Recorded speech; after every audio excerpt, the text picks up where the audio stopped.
Hello everyone, this is Monika Dulian from Always the Heart with Alison Kate with episode 6. We are 6 episodes in the series where we talk about the bloated world, the overdoing, overachieving, overdoing anything, overthinking, overspeaking, overcollecting, and how it is reflected in the state of our mental, emotional, and physical health. And do we really have to do it? So I myself, what I do, I work with the body and the psychosomatic causes of problems and ailments. And Alison Kate, she is a hypnotherapist. She is also a yoga teacher. She uses many different modalities to really help you find your center, find your core, and start creating a life that is actually supporting you, instead of us constantly responding to being bombarded with information, with things we have to achieve. And this is actually what we're going to be talking about today. So welcome, Alison Kate. Thank you. Nice to be with you all again. Hi, guys. So what happened over this weekend? Alison sent me a video. It was a very short video directed towards women, about the messaging we women receive from the outside world, not only our parents, our spouses, our partners, but also media and the public in general. And how we should be. What is it that we should do to be successful, to be accepted, to be valued? And the information is many times so conflicting. Like what hit me in that video, and maybe at the end of this video we can even include it or include the link, about dressing up. Don't dress yourself in a way that is going to be provocative, but you have to be a little sexy. Don't be loud, be quiet, but stand up for yourself and be bossy. And it's like, how many times you, Alison, heard that from even friends? Right? When we're growing up, you're taking a new issue of Cosmopolitan. 1 month, they're telling you one thing. Another month, they're telling you another thing. So that over messaging, what is it creating in a body? Like, how does it make you feel when you have conflicting information? Yeah, thanks. I mean, I know watching that video, I felt so many different emotions, like a lot of sadness, but also anger and injustice and feeling of like almost hopelessness, because as women, when we get all of these conflicting messages, it's like, so that, and we can include the video, but watching all of those messages play back to back was like, how could I possibly know who I am or who to be when everything I hear and might latch onto could change the next moment or the next week? And I think, and it's so subtle, you know, in our sort of capitalist culture of advertising, and there's advertising everywhere. And even growing up for me without cell phones and things like that, it was still so present. Yeah, I love that you mentioned Cosmo. It's like, well, that was the cool thing to do. And that was Yes. where, you know, the shiny pages with all the colors. And now for the poor teenagers and young ones that are growing up with cell phones, it's like we're even more bombarded with all those messages. What kind of messages were most significant for you that were hurtful? About those one message that hit me in the middle of the video: don't get raped. Yeah. And it's like a woman's responsibility to guard herself almost and wear shapeless clothing. And it hit me personally. And I know a lot of women out there, they have experienced uninvited touch and attention, so they know exactly what that means. And where the victim is put at this pedestal of a perpetrator, almost like, I have been asking for it, right? And what really reminded me of is also my relationship with mom. Not that specific part, but giving conflicting information. I used to have problems with weight since I was a kid because of my thyroid health. So one time, depending on which public space we were in, family or like public of people that I don't know, don't eat so much, move a little more. You're having a second piece of cake, don't eat so fast. And then it's like, no, just tell them, you know, that whoever is calling you out and bullying you, that this is genetic. Something's going like, my mom said that to me. So it's like, Mom, what do you want me to do? Do you want me to defend myself, or do you want me to react how around food. For me, it was food growing up, and I am seeing this, especially women look a certain way but don't look a certain way. It's like, I'm thinking about, what's that game of the potato head, Mr. Potato and Mrs. Potato? It's like, put yourself into little pieces and then collect them together, only the ones that are fashionable today, right? That's true. Today, big hips. Tomorrow, it might be big tits. Yesterday, it was a small stomach. And that's, am I going to be accepted today? Yeah, I really scenario. I resonate with that too. There was so much focus of weight and looks in my family, and sort of under the, and you know, we can get into this issue larger on another episode, but just like the image of thin, or thin being healthy. And so it's like, you're not really healthy if you have a lot of extra weight on your body, and you know, getting the message that I'm doing it wrong in multiple ways. And when you said that about the message about don't get raped too, that really stuck out to me, because I've always enjoyed dressing funky, and sometimes that means, you know, showing more skin or wearing things that are out of the norm. And I know for me, because I'm a dancer, dancing gave me an outlet to wear more like risque clothing, but in a scene that was accepted. And now that I'm not doing that as much anymore, it's like, well, do I just have to put these clothes away, or is there a context that I can still wear them? And if you're still wearing them, how is that perceived? And I notice even now a big struggle in me with like how I would love to present myself if I didn't have this underlying shame of my dad saying like, you can't wear that short skirt to school. So I'd put it in my book bag and change at school, you know, and all of those messages. And how could I just feel comfortable with my body and my choices and not care what other people think if I wasn't, if all those messages hadn't been seeping in the background all the time. Yes. And I really like that you said the word context, because it's like I have to choose and morph myself depending on a situation. And my home growing up, there used to be a saying, translating into English, it would sound like kids and fish don't have a voice. Like, you're not supposed to talk. But then my mom said, don't let anybody tell you what to do. Stand up for yourself. It's like, stand up to everybody else, but I can't stand up to you. Which one is it? So that internal confliction of not knowing who I am. Not knowing who I am and what I'm allowed to do. Super confused about living. Right. And all of a sudden, it's the end of high school. Choose who you want to be in the future, but I don't know who I want to be because I was always told who I need to be. Yes, absolutely. And with that choice. And sort of adding on to that a little more esoterically, it's like, you know, who am I without all those messages? And if I am this person, that I can choose a man that likes only this kind of body, or, you know, how attraction plays into that.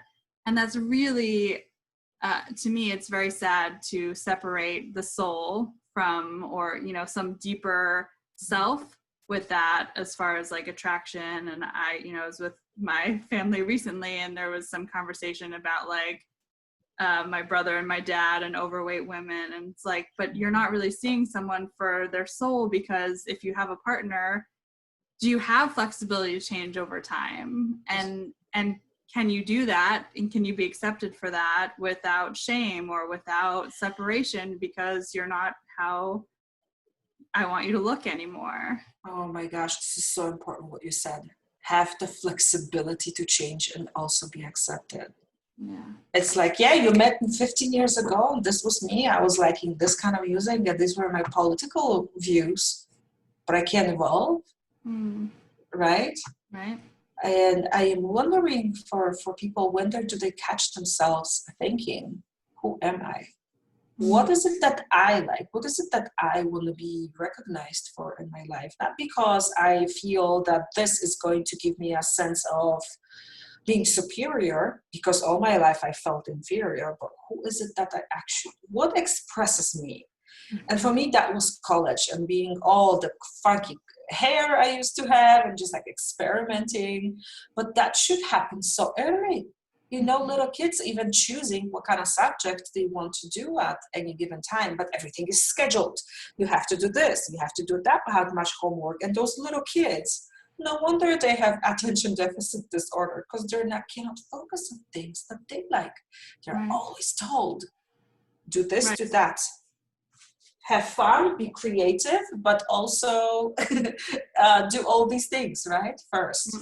Right. And if if I like this kind of music, then maybe I'm supposed to have this kind of friends, or it's Yes. like we box people in all these different ways. It's like doesn't let A cross with Z or Y or X, and that's confusing, because then we shape our reality and our personality to fit these things. I mean, I know in high school I sort of felt lost, and then got in with a group of kids that, for better or worse, like probably wasn't the best for me, but I was customizing myself to fit with this group instead of asking who I am.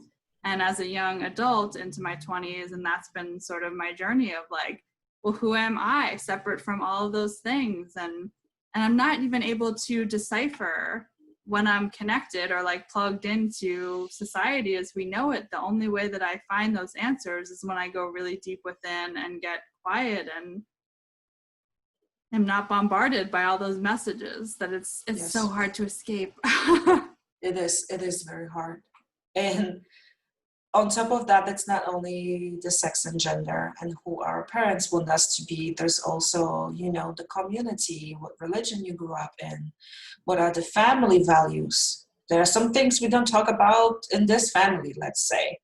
And when you have a lot of pain around it and it's being kept a secret, it's gonna grow and grow until it blows like a balloon. It cannot. So what is it that you can and cannot do? How do you know it? Like, it even gives me the question of morality. We have so much learned morality that goes against what we know is right. Mm-hmm. Yeah. And we don't listen to that because the majority is telling us it's better for the society, right? One of those things, like for me personally, is putting people in jails, punishing them for their pain. There is a reason why people do crime. It's not because they wake up, I'm going to be a bad person today. Right. There is a backstory to it as well. And many times comes from not seeing the choice, because we were never given the choice. Right. Because we were always told what to do.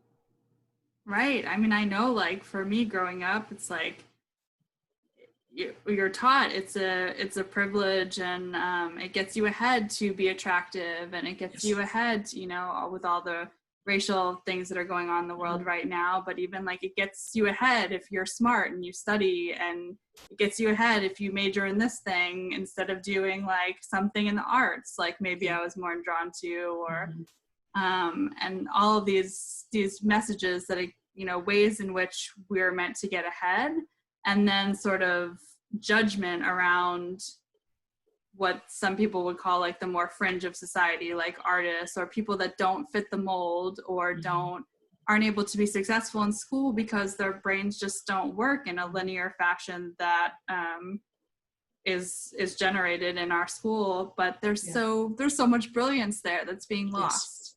Exactly. And for those of you who are interested in the esoteric meaning of times, why is it that we are having so much children being born on autistic spectrum and also with Down syndrome? Yeah. Right? We have to adjust our schooling system to them because we have just so many. Our system is not able to support them. And if we look at it from an esoteric perspective, there's a lesson there that we can be who we are, because there will be value for that in the future. And also it helps us see ourselves. How awesome is it to be put through a system and come out looking the same as everybody? It's like a factory. Mm-hmm. It isn't. And how awesome would it be to actually be your unique self, where you fit into the society because of your unique gifts and talents that are not praised based on how much you can make, how much money you can make, but how you can improve. And think about your old grandma at home, the one that doesn't earn money, the one that sleeps several times a day, just goes to sleep, right? How much love she brings. Maybe your grandma at your home wasn't like this, but in general, let's think about the Tweety Bird and the cats in that cartoon, that grandma. She brings love, she brings care, she cooks the best food, and she cannot make money, but the value that is in that person. Yep. Do we need to wait until we are 70, 80 years old to be seen for our value? Right. No one cares about how that grandma looks like, if she has teeth or doesn't. Right. She's Yeah, and not only that, but to, you know, that's from like the external in, but do we need to wait until we're that old to stop looking at ourselves with that lens or that judgment?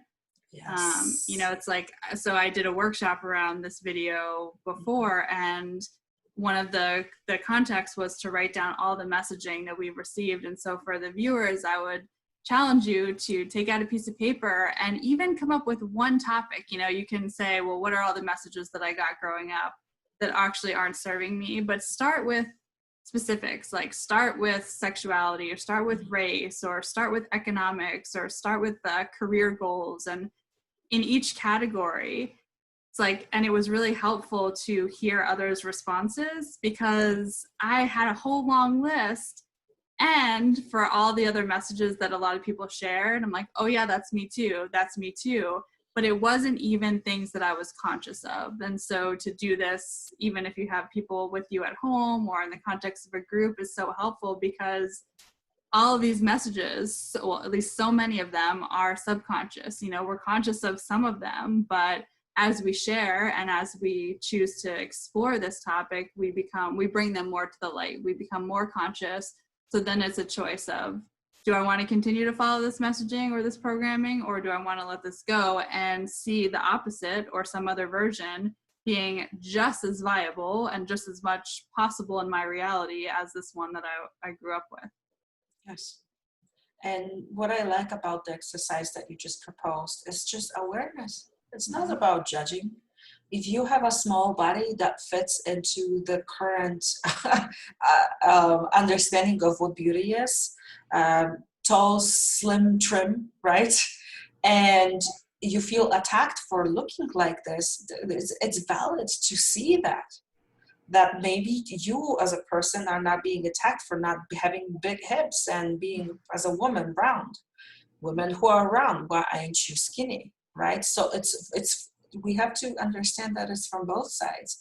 It's not okay to be poor, but it's not okay to have money either, because people who have money, they have no morals. Right. Like, where are you, how are you supposed to eat? Do you even have a choice? Right. Do you always have to be in the middle or change minute to minute, right? Yeah.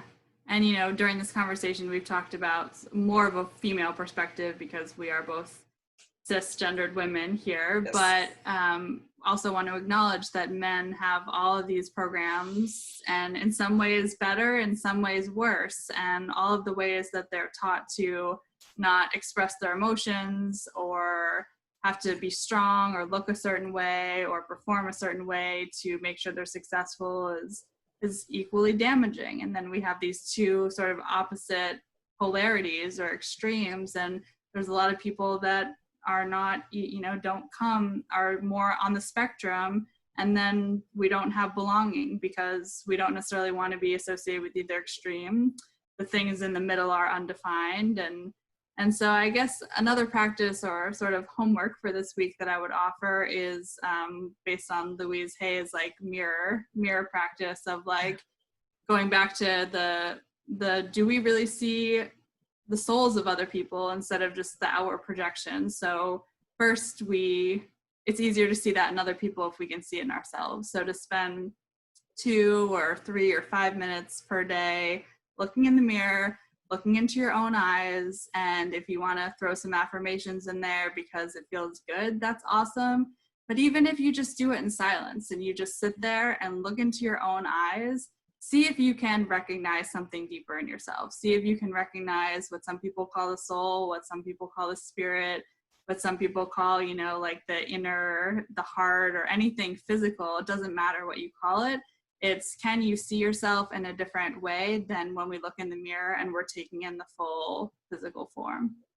Exactly. I love that exercise, and it's scary for the first 30 seconds, but after that, when you fall into your own eyes, it's like, I haven't seen you in a while, right? Yeah. Here you are. Exactly. I mean, I know for a lot of people in the beginning, it can be emotional, but also it's like the eyes, when you really stare deep into them, almost, or like if you look at a cat's eyes or some kind of animal's eyes, it's like there's a whole universe in the eyes. They're so intricate and nuanced, and you can get lost just kind of swimming and looking at all those nuances. And when you look in your own eyes and you are, you know, practicing forms of self-love, I think that can be more emotional. And when you're connecting with, okay, that's my soul, that's who I am inside. But when you look into your own eyes, almost like as sort of a trance, and just like get lost in the color and the textures and all the different gradients, it's like, yeah, trance inducing. It's a different experience. Exactly. Yes. Yeah. So. And also at that time, I just wanted to add, I was thinking like looking into your eyes, and remember I used to hear that different color eyes mean something different about you, and I used to think that I need to have different color eyes to be like that person. The people who have very green eyes, they're super outgoing and adventurous. Blue is all about peace, and brown is about individuality, whatever that thing was back then. And even that, I remember dreaming about having different colored eyes to be a different person. So awareness, guys, this is awesome. Learning about who you are and who you are not. It's a very deep practice, very simple practice, but also practice of a lifetime. We're going to be unlearning these things for a very long time. And the sooner we start, the more peace we're going to invite into our lives. And why we're talking about this, let's revisit that topic again. That is because both Alison and I have noticed that self-inquiry and discovering these layers of yourself that are natural are bringing you closer to yourself, so you can start building the life that you want from a genuine place, instead of from a place of I don't have, thus I must have it and acquire it, because without it I am nothing. No, I want to have it because I feel deserving. Not, I deserve this, so I need to have it right now. No, I actually feel I deserve this feeling of peace, of gratitude, of joy, of sharing, of community. I feel it in me, and there's this neutrality and peace behind it, instead of this nervous excitement. Even when I talk about it, imagine having your life like that and slowly going into that direction where you can be free to be yourself. Yeah, awesome. And I see my own power, and I know that it's a choice. Because to be empowered means that everything is a choice. And as we bring this conscious awareness that you're talking about, it feels really good to know that I can choose a different way. Exactly. Yes, beautifully said. So I think this is a good wrap for today, to have that and also examine what is it that you have been told to be, and how is it no longer serving you in life. So thank you so much for sending me this video. And guys, just please leave in the comments like all the messaging and programs that you would like to release. We can do it as a group intention, even to see each other, witness each other's, what we didn't realize was there, but we want to let go of. And then also, if you want to comment on the eye gazing process or anything like that, we'd love to hear from you. Yes, thank you so much for your input, for your time and paying attention. Thanks, guys. Bye. Bye.